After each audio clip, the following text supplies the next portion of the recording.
नमस्ते दोस्तों, रणवीर अलाहाबादी के how to be a complete man series में आपका स्वागत है। दोस्तों, इस एपिसोड में हेल्थ के बारे में सीखेंगे, बट एक बोरिंग नज़रिए से नहीं।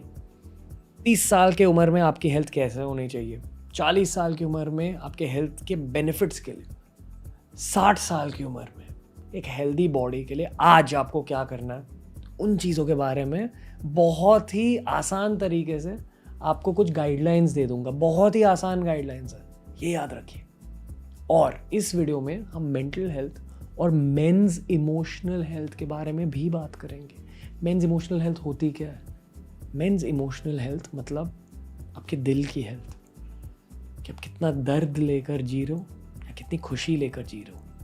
ये होता है इमोशनल हेल्थ की गाइडलाइन, कि दिल में आपने क्या बसा के रखा है। और पहले फिजिकल हेल्थ के बारे में बात करेंगे। फिजिकल हेल्थ मतलब आपके बॉडी की हेल्थ, आपके स्किन और हेयर की हेल्थ, आपकी सेक्सुअल हेल्थ, आपके फिटनेस का मैट्रिक। बेसिक गाइडलाइन है। क्या करोगे? पहले स्वामी विवेकानंद की बात आप सुनोगे। स्वामी विवेकानंद जी ने कहा था, you will be closer to heaven if you play football then if you read the Bhagavad Gita. मतलब स्वामी विवेकानंद जी ये कह रहे थे कि आपके बॉडी का ख्याल रखना स्पिरिचुअल स्टडीज, नॉलेज से भी ज़्यादा ज़रूरी होता है। लोग अक्सर कहते हैं कि यार आपको ना वेट ट्रेनिंग करनी चाहिए, जिम ज्वाइन करना चाहिए, योगा करना चाहिए, रनिंग के लिए जाना चाहिए, स्विमिंग के लिए जाना चाहिए, वॉक के लिए जाना चाहिए। क्या करना है यार? सिर्फ एक ही रूल याद रखिए, मूवमेंट पर ध्यान दीजिए। जो मूवमेंट करके आपको मज़ा आ रहा हो ना, वो वॉक्स हो सकती है, वो रनिंग हो सकता है, वो जिम हो सकता है, वो योगा हो सकता है। मूवमेंट पर ध्यान दीजिए। लोग कहते हैं your body is built for movement, move करते रहो, पर उसके साथ साथ अपने फिटनेस से आपको मज़ा भी आना चाहिए। पता है लोग अपनी फिटनेस हैबिट बंद क्यों कर रहे थे? क्योंकि फिटनेस से मज़ा आना बंद हो जाता है, बोरिंग हो जाता है फिटनेस। अपने फिटनेस को मसालेदार, मज़ेदार बनाने के लिए कोई ऐसी एक्टिविटी चुनो जहां आपको लगेगा कि हाँ यार, मेरे अंदर का बच्चा खुल के उठ के ये एक्टिविटी में पार्ट ले रहा है। मेरे लिए वो एक्टिविटी है फुटबॉल, क्योंकि फुटबॉल में मैं सिर्फ बॉल पर फोकस कर रहा हूँ, अपने टीममेट्स पर फोकस कर रहा हूँ, अपोनेंट पर फोकस कर रहा हूँ। वो एक तरह की मेडिटेशन हो जाती है मेरे लिए। बहुत ज़्यादा भागना पड़ता है, वेट लॉस हो जाता है, फैट लॉस हो जाता है, उसके साथ साथ मेरी स्टैमिना भी वर्क हो जाती है। उसके साथ साथ मैं खुद वेट ट्रेनिंग पर फोकस करता हूँ। क्यों? क्योंकि मेरा career as an on screen personality मेरे लुक्स पर थोड़ा सा डिपेंडेंट है। वेट ट्रेनिंग करके आपकी बॉडी थोड़ी सी अच्छी दिखेगी, काफ़ी ज़्यादा सेक्सी, काफ़ी ज़्यादा अच्छी, बिल्कुल ऐसे। और एक और थोड़ा लॉन्ग टर्म रीज़न है वेट ट्रेनिंग पर फोकस करने के लिए। देखो, मैं ये नहीं कह रहा हूँ कि आप भी वेट ट्रेनिंग करने लगे, but definitely at some point in the future. Sudha Murthy ji, Narayana Murthy की वाइफ, ने मुझसे एक बार ये कहा था हमारे पॉडकास्ट पे कि if she can give a piece of advice to youth, she will say start yoga early. क्यों? योगा, वेट ट्रेनिंग के लॉन्ग टर्म फायदे क्या होते हैं? आपकी हड्डियों की स्ट्रेंथ बढ़ जाती है। जब आप बूढ़े होने लगते हो ना लाइफ में, 30 साल की उम्र के बाद, 40 साल की उम्र के बाद, आपकी बॉडी की नेचुरल बायोलॉजी पता कैसी है? आपके बोन्स थोड़े से कम डेंस होने लगते हैं, यानी कि बोन्स ज़्यादा ब्रिटल होने लगते हैं, बोन्स की डीजेनरेशन होने लगती है। इसलिए एज के साथ साथ काफ़ी सारे खिलाड़ी भी थोड़े से कम परफॉर्म करने लगते हैं, क्योंकि उनकी बॉडी थोड़ी सी वीक हो जाती है। आपको ये वीकनेस को जितना ज़्यादा हो सके डीले करना है। एक फुटबॉल प्लेयर है ज़्लातान इब्राहिमोविच, महान फुटबॉल प्लेयर माने जाते हैं। पिछले साल ये अपने लीग के टॉप स्कोरर बने थे, टॉप स्ट्राइकर बने थे, और इनकी एज है 40 ईयर्स। पर लोगों को ये नहीं पता कि इनका एक मार्शल आर्ट्स बैकग्राउंड है। मार्शल आर्ट्स कहाँ से डिराइव हुआ है? योगा। मैंने खुद भी मार्शल आर्ट्स किए हैं। मार्शल आर्ट्स के ओरिजिन योगा में होते हैं। एक मंक थे, बोधि धर्म, इंडियन मंक थे, जिन्होंने चाइना जाकर यहाँ का कल्लरी पायतू, यहाँ का योगा वहाँ लेकर कुंगफू बनाया।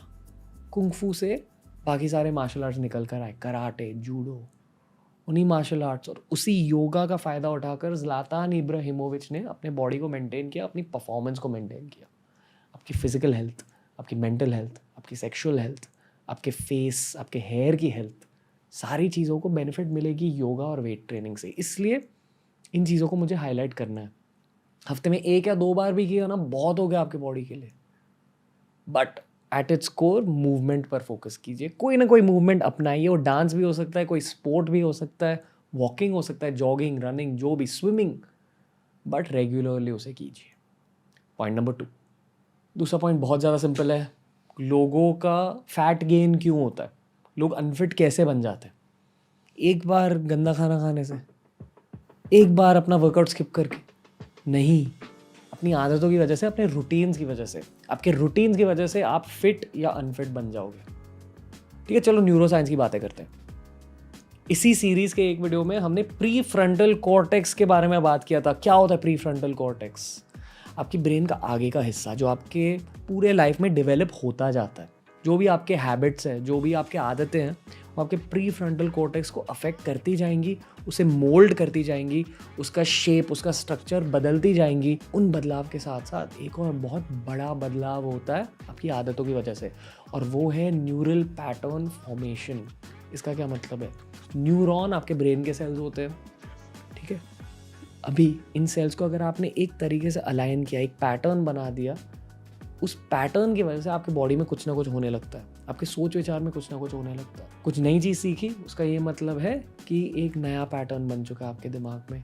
आपने फिर से वो चीज़ पढ़ी, वो पैटर्न ज़्यादा स्ट्रॉन्ग हो जाता है। आपने कुछ नई चीज़ करी, कोई नया स्पोर्ट खेला, तो पहली बार एक नया न्यूरल पैटर्न फॉर्म हो जाता है। फिर से खेला, वो पैटर्न ज़्यादा स्ट्रॉन्ग हो जाता है। अगर आपको ज़्यादा अच्छी बैटिंग करनी है तो हर दिन बैटिंग करो, अच्छे बैट्समैन बन जाओगे। ये होता है प्रैक्टिस का न्यूरो साइंस। उसी तरह पता है आजकल लोगों का वेट गेन क्यों हो रहा है? फूड डिलीवरी ऐप्स की वजह से। एक बटन दबाया, खाना आ गया आपके घर। कितना ज़्यादा जंक फूड खा रहे हैं लोग आजकल, कितना ज़्यादा रेस्टोरेंट का खाना खा रहे हैं लोग आजकल। इसलिए मैं ये कहना चाहता हूँ कि अगली बार जब आपको जंक फूड की क्रेविंग हो रही है, वो होटल का खाना भी हो सकता है, वो घर का जंक फूड भी हो सकता है। आपको क्या करना है? आपको खुद से ये कहना है कि अगर मैंने ये बटन दबाया मतलब गलत न्यूरल पैटर्न फॉर्म हो रहा है। और अगर आपने खुद को ना बोला, वो आपकी लाइफ की सबसे बेस्ट डिसीजन होगी। ये मैं नहीं कह रहा हूँ, हमारे पॉडकास्ट पर हमने डॉक्टर सिद्धार्थ वॉरियर से बात की थी। उन्होंने कहा कि the biggest advice he can give anyone is form the ability to say no to yourself. खुद को ना बोलना सीखिए। कि बॉडी की हर क्रेविंग को आपको सेटिस्फाई नहीं करना। अगर कोई चीज़ बहुत ज़्यादा क्रेव हो रही है तो फिर ठीक है, बहुत दिनों से क्रेव हो रही है, ठीक है, उस क्रेविंग को सेटिस्फाई कीजिए। पर हर क्रेविंग को हाँ बोलना ये गलत होता है, क्योंकि हर क्रेविंग को हाँ बोल के आपका गलत न्यूरल पैटर्न फॉर्म हो जाता है। उस फॉर्मेशन को रोकिए। और पता है अगर आपने उस फॉर्मेशन को रुकाया तो पता क्या होता है? न्यूरल पैटर्न्स टूट जाते हैं, तो अलग न्यूरल पैटर्न्स फॉर्म होते हैं जिनसे आपका डिसिप्लिन बढ़ता है, जिनसे आपका अनुशासन बढ़ता है। अनुशासन बढ़ाने के लिए उन माइक्रो मोमेंट्स में जहाँ आपकी क्रेविंग बहुत ज़्यादा हो रही है, खुद को ना कहिए और अच्छे वाले न्यूरल पैटर्न्स बनाइए। पता है जब आप जिम जाते हो ना, पहले दिन जब आप बाइसेप कर्ल मारने जा रहे हो, वेट उठाने जा रहे हो, तो बहुत ज़्यादा भारी फील होता है। 2 हफ्ते बाद, 3 हफ्ते बाद जब आप वहीं वेट उठाओगे ना, वो वेट थोड़ा लाइट लगने लगता है। क्रेविंग्स भी ऐसे ही काम करते हैं। पहली बार बहुत मुश्किल रहेगा खुद को ना कहना, दूसरी बार ज़्यादा आसान हो जाएगा, तीसरी बार और भी ज़्यादा आसान हो जाएगा। ये याद रखिए, ये है साइंस ऑफ क्रेविंग्स। ये जानिए। अगली बार जब आपको जंक फूड खाना है, खुद से कहिए नो। अगला पॉइंट, तीसरा पॉइंट, वेइंग स्केल को देखना बंद कीजिए। ये बहुत ही ओल्ड स्कूल फिटनेस मेंटालिटी होती है कि यार मेरा वेट कितना हुआ है, आज इतना, अरे कल कितना, अरे पिछले हफ्ते तो ऐसा था। नहीं, ये करना बंद कर दीजिए। न्यू स्कूल ऑफ फिटनेस पता है क्या कहता है? Routines are king. हर दिन खुद के लिए फिटनेस रिलेटेड टास्क लिस्ट बनाइए। मैं कहते रहता हूँ करियर में आपको टास्क लिस्ट मेंटेन करनी चाहिए। मैंने खुद का करियर भी टास्क लिस्ट के थ्रू बनाया है। उसी तरह फिटनेस के लिए एक टास्क लिस्ट बना दीजिए। ब्रेकफास्ट में ये खाना है, लंच में ये खाना है, डिनर के लिए ये खाना है, इस टाइम पे मुझे थोड़ी मूवमेंट ब्रिंग इन करनी है। अपने फिटनेस को टास्क लिस्ट में ब्रेक डाउन कीजिए। और तो और एक और चीज़ सीखिए कि अगर आपको इस पूरे फिटनेस के जर्नी में मज़ा नहीं आ रहा हो ना, तो फिर देयर इज नो पॉइंट। आपको कभी कभी अपने डिसिप्लिन को भी तोड़ना चाहिए, कभी कभी। और उसके लिए चीट मील्स का कॉन्सेप्ट, चीट डेज का कॉन्सेप्ट फिटनेस की दुनिया में बहुत ज़्यादा बड़ा कॉन्सेप्ट होता है। संडे को जो चाहिए खा लो, पर सिर्फ संडे को। मंडे टू सैटरडे साफ खाना खाइए जितना हो सके। अगर वो आपके लिए मुश्किल है तो पहले हफ्ते में 2 बार आप चीट डेज रख सकते हो। But ideal case scenario, again मैं एकदम साइंस में घुस के आपको नहीं समझा सकता हूँ, बट आइडियल केस सिनारियो ये होता है कि पूरे हफ्ते में मैक्सिमम आपके 3 चीट मील होने चाहिए। चीट डे मतलब ब्रेकफास्ट लंच डिनर तीनों बार आप जंक फूड खा रहे हो। चीट मील मतलब ब्रेकफास्ट लंच और डिनर में से एक मील में आप जंक खा रहे हो, बाकी 2 मील में आप और भी ज़्यादा साफ खाना खा रहे हो अपने कैलोरीज को बैलेंस करने के लिए। एक मील में बहुत ज़्यादा कैलोरीज खा रहे हो, दूसरे 2 मील्स में थोड़े से कम कैलोरी खाइए। ये होता है चीट मील्स का science. Choose cheat meals over cheat days and follow routines. उन चीट मील्स को भी उस रूटीन में घुसा दीजिए। डेली रूटीन हो गया, वीकली रूटीन में चीट मील के लिए स्पेस बनाइए और उस रूटीन को फॉलो कर करके आप ऑटोमेटिकली फिट हो जाओगे। फिटनेस की साइन वेइंग स्केल नहीं होती, फिटनेस की साइन होती है लोग आपके पास आएंगे और कहेंगे यार आप बहुत फिट हो गए, क्या कर रहे हो आजकल। That's the correct sign of fitness, when people notice. 1 महीने के लिए आपने रूटीन फॉलो किया ना, लोग नोटिस करने लगेंगे कि 1 महीने के लिए, और 1 महीने के बाद रूटीन फॉलो करना और भी ज़्यादा आसान हो जाता है, ये याद रखिए।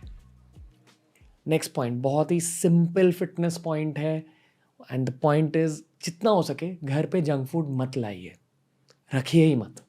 अपने फ्रिज को साफ कर दीजिए। अगर मम्मी घर पे जंक फूड ला रही है, अगर वाइफ घर पे जंक फूड ला रही है, तो प्लीज़ उनसे ये कहिए कि यार नहीं, मुझे इसे फ्रेश खाना चाहिए। जितना ज़्यादा फ्रेश, जितना ज़्यादा होम कुक्ड खाना आप खाओगे, प्रोसेस फूड से जितना ज़्यादा दूर रहोगे, डिज़र्ट मीठे चीज़ों से जितना ज़्यादा दूर रहोगे, उतने ज़्यादा फ़ायदे आपको दिखेंगे अपने खुद के फिटनेस में। बहुत सिंपल पॉइंट है, ऑर्डर करने के टाइम अपने क्रेविंग को बीट कीजिए, जो पहले बताया था। और दूसरा की पॉइंट, खाने को लेकर जंक फूड घर पे रखे ही नहीं। बेसिक सा पॉइंट है, बहुत ज़्यादा फ़ायदे दिखेंगे आपको। सिंपल लाइफ चेंज होती है ये। और अगर आपके फैमिली मेम्बर्स नहीं मान रहे या आपकी वाइफ नहीं मान रही, उनको शांति से बिठा के समझाइए कि ये मैं खुद के बॉडी में चेंज लाना चाहता हूँ, आपके बॉडी में भी चेंजेस होंगे। Let's try it together.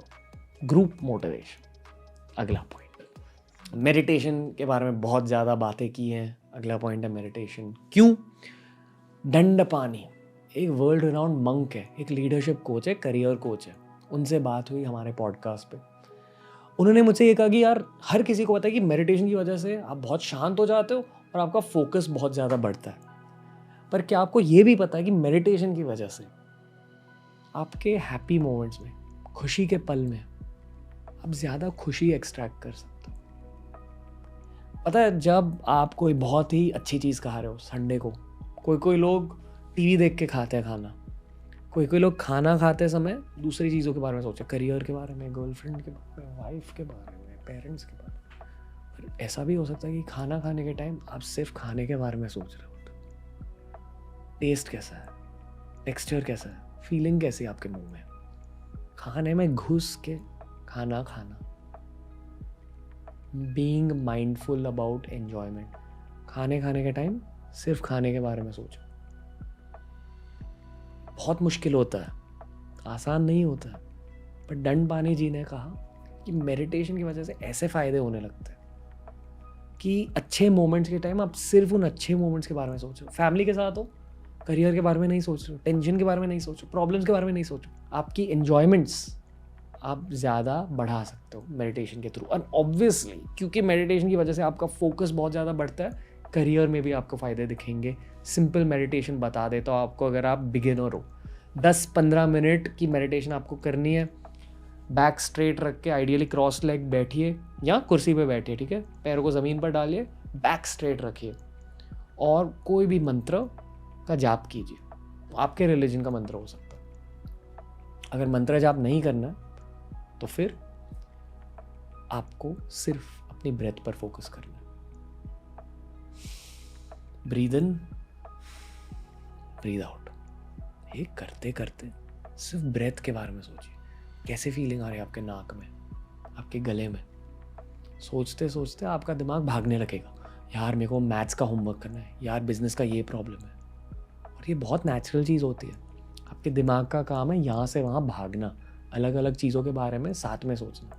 आपको क्या करना, आपको बस आइडेंटिफाई करना है कि हाँ यार अभी मैं और किसी चीज़ के बारे में सोच रहा हूँ, और फिर से अपना फोकस खींच कर आपके ब्रेथ पर फोकस करना है। अगेन, मुझे इस चीज़ को ज़्यादा साइंटिफिक नहीं बनाना है, पर इसके पीछे भी एक न्यूरो साइंस होता है। आपका दिमाग का वो हिस्सा जो ब्रेथ को कंट्रोल करता है ना, वो फोकस को भी कंट्रोल करता है। अगर आपने अपने ब्रेथ पर फोकस किया तो आपकी दिमाग की बायोलॉजी बदलने लगती है। न्यूरोसाइंस की पूरी दुनिया आजकल मेडिटेशन को स्टडी कर रही है इसी की वजह से कि इतने ज़्यादा फायदे दिख रहे हैं। अमिगडाला, आपका फियर सेंटर, जहाँ आपके नेगेटिव इमोशंस होते हैं, उसकी साइज कम हो जाती है। प्री फ्रंटल कॉर्टेक्स, आपका दिमाग का वो हिस्सा जो बहुत ज़्यादा बढ़ रहा है, उसके बढ़ने की स्पीड ज़्यादा बढ़ जाती है। आप बेसिकली बहुत ज़्यादा स्मार्ट होते हो लॉन्ग टर्म मेडिटेशन की वजह से। बट अभी के लिए मेडिटेशन की आदत बनाओ, मेडिटेशन के बारे में ज़्यादा सीखो, शायद मेडिटेशन ऐप्स यूज़ करो। हम भी बना रहे एक meditation app, more on that later. अगला पॉइंट, क्राई, रोना सीखो। हेल्थ वीडियो में आप रोने के बारे में बात कर रहे हैं। क्या आपको ये पता है कि 75% of all suicides are committed by men? कितने सारे मर्द खुद की जान ले रहे हैं टेंशन की वजह से, मेंटल हेल्थ इश्यूज़ की वजह से। और इन मेंटल हेल्थ इश्यूज़ की बेसिस है सोसाइटी ने हमें बचपन से ये कहा है कि यार जो भी करो पर दूसरों के सामने रो मत। क्यों? लोगों को लगेगा तू लड़की है, लोगों को लगेगा तू पैंजी है, लोगों को लगेगा तू बायला है। ऐसे शब्द का इस्तेमाल लोग करते हैं क्राइंग को लेके। इसकी वजह से दुनिया भर के मर्द रोने से डरते हैं कि लोगों के सामने रो लिया तो लोग मेरे बारे में क्या सोचेंगे। आपके सबसे favourite athlete Sachin Tendulkar, Cristiano Ronaldo, वो तो सारे रोते हैं ना। उनकी मर्दानगी कम हो गई रोने की वजह से? नहीं, उनके मेंटल हेल्थ इश्यूज़ कम हो गए रोने की वजह से। ये रोना सीखो, ये एक मॉडर्न डे स्किल होती है। स्पेशली अगर आपको करियर में दूर जाना है ना, आपको ट्रॉमा का सामना करना पड़ेगा, मुश्किल परिस्थितियों का सामना करना पड़ेगा, और उन मुश्किल स्थितियों की डैमेज कम करने के लिए रोना सीखो। दुनिया भर के मेंटल हेल्थ प्रोफेशनल्स भी ये रेकमेंड करते हैं कि अपने आंसुओं को अंदर दबा के मत रखो। अगर लोगों के सामने नहीं रोना है, अगर वाइफ के सामने नहीं रोना है, गर्लफ्रेंड के सामने नहीं रोना है, तो प्राइवेटली रोना सीखो। अपने दर्द के बारे में सोच के, अपनी टेंशन के बारे में सोच के, अगर रोना आ रहा है रो लो। अगर अकेले भी नहीं रो सकते तो जर्नलिंग कीजिए। जर्नलिंग क्या होती है? जो भी टेंशन, ओवर थिंकिंग, एंग्जाइटी आपके दिमाग में चल रही है ना, वो लिख दो किधर, आपका बोझ थोड़ा सा कम हो जाएगा। और फिर रोने की कोशिश करो। और अगर फिर भी आप रो नहीं सके तो एक स्पेशल मेडिटेशन होती है। बैक स्ट्रेट करके कंफर्टेबली बैठो, मेडिटेट कीजिए। पहले अपने ब्रेथ के बारे में सोचिए या वो मंत्र का जाप कीजिए, पर उसके बाद जब आपका दिमाग शांत हो जाएगा तब अपने दर्द के बारे में सोचिए। खुद से ये पूछिए कि आपका दर्द का सोर्स क्या है। बचपन में आप अपने पिताजी के साथ झगड़ते थे, अपनी माँ के साथ झगड़ते थे, सोर्स क्या है? आपका खुद का इतिहास क्या है? खुद से ये पूछिए। अगर कोई ब्रेकअप की वजह से आपको दर्द हो रहा है, प्रोफेशनल फेलियर की वजह से दर्द हो रहा है, एग्ज़ाम फेलियर की वजह से दर्द हो रहा है, उस मोमेंट के बारे में सोचो। जब रिजल्ट्स आए, जब ब्रेकअप हुआ, जब आपको फायर किया गया, मोमेंट्स की वजह से आंसू निकालो। रोने के बाद आपको खुद ये महसूस होगा कि आप ज़्यादा लाइट फील कर रहे हो। ये होता है रोने की ताकत। और मेंटल हेल्थ प्रोफेशनल्स आजकल रोने को बहुत ज़्यादा हाईलाइट कर रहे हैं, क्राइंग को बहुत ज़्यादा हाईलाइट कर रहे हैं। इसलिए क्राइंग को हमने इस हेल्थ के वीडियो में डाल दिया है। हर मर्द के लिए बहुत ज़्यादा ज़रूरी होता है रोना सीखना। नेक्स्ट पॉइंट दोस्तों, जिस तरह से रोने की वजह से आपके मेंटल हेल्थ को बूस्ट मिल सकता है, उसी तरह मेंटल हेल्थ बूस्ट आपको अपने फ्रेंड सर्कल या अपने रोमांटिक रिलेशनशिप से भी मिल सकता है। पता है, एवोल्यूशनरी साइकोलॉजी के अकॉर्डिंग पॉडकास्ट पर गात साध से भी बात हुई थी। ये वर्ल्ड रेनाउंड एवोल्यूशनरी साइकोलॉजिस्ट है। मतलब ये कहते हैं कि जो भी हमारे आदतें हैं, सोच विचार है, मतलब वो किस वजह से होते हैं? हमारे एवोल्यूशन की वजह से। जब हम बंदर से इवॉल्व हुए तब एक लंबा पीरियड था जब हम अर्ली ह्यूमंस थे, यानी कि हम ग्रुप्स में मिल के फॉरेज करते थे। फॉरेज का मतलब क्या है? Hunter gatherer society. यहाँ तो खाने के लिए हंट करते थे, यहाँ फल फूल सब्जी खा लेते थे पेड़ों से उठा के। बहुत सालों के लिए, 1 लाख 1.5 लाख सालों के लिए humans used to live like this. मानव ऐसे ही जीता रहा, उसी दुनिया में आदतें बनाता रहा, और उस 1 लाख 1.5 लाख सालों के टाइम पीरियड की वजह से आज आपकी आदतें एकदम बदल चुकी हैं, आज आपके सोच विचार एकदम बदल चुके हैं। अगेन, मैं एकदम डिटेल में ये साइंस नहीं समझा सकता, पर ये डेफिनेटली कहूँगा कि सोशल वैलिडेशन की एक नीड होती है आपके दिमाग में, अकॉर्डिंग टू एवोल्यूशनरी साइकोलॉजी। हर कोई ये चाहता है कि उनके करीबी वाले दोस्त उनकी वाह करें, या उनके साथ जोक करें, या उनके साथ टाइम बिताएं।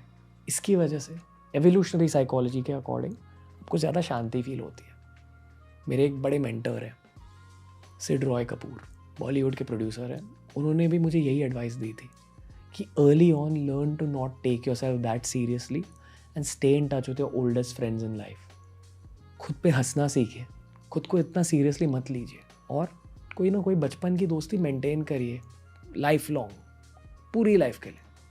बचपन के दोस्तों को अपने पास रखें, ताकि जब आप एकदम सीरियस हो जाए ना, तो वो आपका सीरियसनेस का बबल फोड़ सके। मेंटल हेल्थ बूस्ट आपको रोमांटिक रिलेशनशिप से भी आ सकती है। अपने रोमांटिक रिलेशनशिप को और अपने दोस्तों को, अपनी दोस्ती को टाइम दीजिए, एनर्जी दीजिए। ये आपके लाइफ का रोल बनना चाहिए। कभी लाइफ में ये मत कहिए कि ये लाइफ के फेज में मैं सिर्फ करियर पर फोकस करूंगा, ऐसा कभी मत कीजिए, आपको मेंटल हेल्थ इश्यूज हो जाएंगे। वर्क लाइफ बैलेंस पर ध्यान दीजिए, हेल्थ पर ध्यान दीजिए। नेक्स्ट पॉइंट आखिरी पॉइंट होने वाला है, और ये पॉइंट सुन के ना आपको ये लगा कि यार ये फाइनल पॉइंट क्यों है, इस सीरीज का फाइनल पॉइंट ये है। हाँ, ये पॉइंट है स्लीप, सोना। बचपन में ना हमारे फैमिली मेम्बर्स हमें सोने देते। जैसे जैसे टीनेज आने लगता है, एग्जाम्स आने लगते हैं लाइफ में, तब लोग आपसे कहते हैं कि कितना सोएगा, इतना लेजी है। बट ये भी modern day mental health professionals के according, modern day neurologist, modern day neuroscientist के अकॉर्डिंग बहुत गलत अप्रोच है हेल्थ को लेकर। हर इंसान को अच्छे से सोना चाहिए, क्योंकि नींद के टाइम आपके बॉडी की पूरी रिकवरी हो जाती है, आपकी बॉडी की हीलिंग हो जाती है। यार, इस एपिसोड में हमने प्री फ्रंटल कॉर्टेक्स की बात की ना, आपके दिमाग का वो डेवलपिंग स्फीयर जो लाइफ लॉन्ग बदलते जाता है, बढ़ते जाता है, चेंज होते जाता है। उन चेंजेस को सॉलिड बनाने के लिए दूसरा इंग्रेडिएंट, दूसरा रॉ मटेरियल होता है नींद। तो मान लो आपको जिम जाने की आदत बनानी है, आप पहले दिन गए, एक न्यूरल पैटर्न फॉर्म हो गया, फिर सोने के टाइम वो न्यूरल पैटर्न ज़्यादा तगड़ा हो जाता है। दूसरे दिन गए, और भी तगड़ा हो जाता है वो न्यूरल पैटर्न। पर मान लो इन 2 दिनों के बीच आप सोए नहीं हो, तो फिर वो न्यूरल पैटर्न इतना स्ट्रांग नहीं रहता है। ये मैंने सीखा है डॉक्टर एंड्रू ह्यूबरमैन से। ये न्यूरल पैटर्न्स बनना, न्यूरल पैटर्न्स तोड़ना, इस प्रोसेस को न्यूरोप्लास्टिसिटी कहते हैं। प्लास्टिसिटी मतलब बदलाव, न्यूरो मतलब न्यूरॉन्स, ब्रेन के सेल्स, नर्वस सिस्टम के सेल्स। अगर उन सारे सेल्स में बदलाव लाने, न्यूरोप्लास्टिसिटी के लिए स्लीप बहुत ज़्यादा इंग्रेडिएंट रहता है। आपके हीलिंग के लिए स्लीप बहुत ज़्यादा ज़रूरी होती है। स्लीप पर बहुत ज़्यादा फोकस करने लगी है। कैसे करोगे, ये भी एक अलग से टॉपिक बन सकता है। स्लीप के बारे में ज़्यादा पढ़िए। ह्यूबरमैन जी कहते हैं कि लोग अक्सर ये मानते हैं कि सोना ना बिल्कुल एक ऑन ऑफ स्विच की तरह होता है। आप लेट गए, हाँ मतलब कोई लोगों को स्लीप आ गई, कोई लोग आसानी से सो लेते, पर मोस्टली लेट करना, ज़्यादातर लोग अलग अलग चीज़ों के बारे में सोचते रहते हैं। आज दिन में क्या किया, कल क्या करना है, आज उसने ये बोला, अरे मैं ये इस चीज़ के बारे में क्यों सोच रहा हूँ, ये सब होने लगता है ना। ह्यूबरमैन कहते हैं sleep is not like an on off switch. Sleep एक जेंटल प्लेन की लैंडिंग की तरह होती है। स्लोली आपको नीचे आते रहना, आते रहना, आते रहना, शांत होते रहना है, और फाइनली जब आप लैंड हो गए तब आप सो जाते हो। और जितनी ज़्यादा आसानी से, जेंटलनेस के साथ आपने अपनी लैंडिंग करी, उतनी ज़्यादा बेहतर आपकी स्लीप होगी। तो आपका फोकस उस लैंडिंग पर होना चाहिए। कितना ज़्यादा अंधेरा है आपके रूम में, क्या आप थोड़ा सा जल्दी तो सो रहे हो, क्या आपका रूम थोड़ा सा ठंडा है, क्या आपके रूम में एकदम ज़्यादा शांति है, क्या रात के टाइम आपने एक्सरसाइज नहीं करी है, क्या रात के टाइम आपने बहुत ज़्यादा खाना नहीं खाया है, इन सारे फैक्टर्स की वजह से आपकी स्लीप कम या ज़्यादा हो सकती है। अपने स्लीप के फैक्टर्स को आइडेंटिफाई कीजिए और स्लीप पर फोकस करके न्यूरोप्लास्टिसिटी भी बढ़ाइए और हीलिंग, रिकवरी, खुशी, इन चीज़ों को भी बढ़ाइए। अगर आपने अपनी खुद की नींद पर फोकस किया, आपकी नींद आपको इन रिटर्न ज़्यादा खुश कर देगी। ये याद रखिए। How to be a complete man series अब कंप्लीट हो चुकी है। सबसे ज़रूरी पॉइंट न्यूरोप्लास्टिसिटी, और न्यूरोप्लास्टिसिटी को फैसिलिटेट करने के लिए, अपने दिमाग में, अपने आदतों में, अपने सोच विचार में बदलाव लाने के लिए, कंप्लीट मैन बनने के लिए स्लीप पर फोकस कीजिए। जाके सो जाइए। Thank you for watching Ranveer Allahbadia's how to be a complete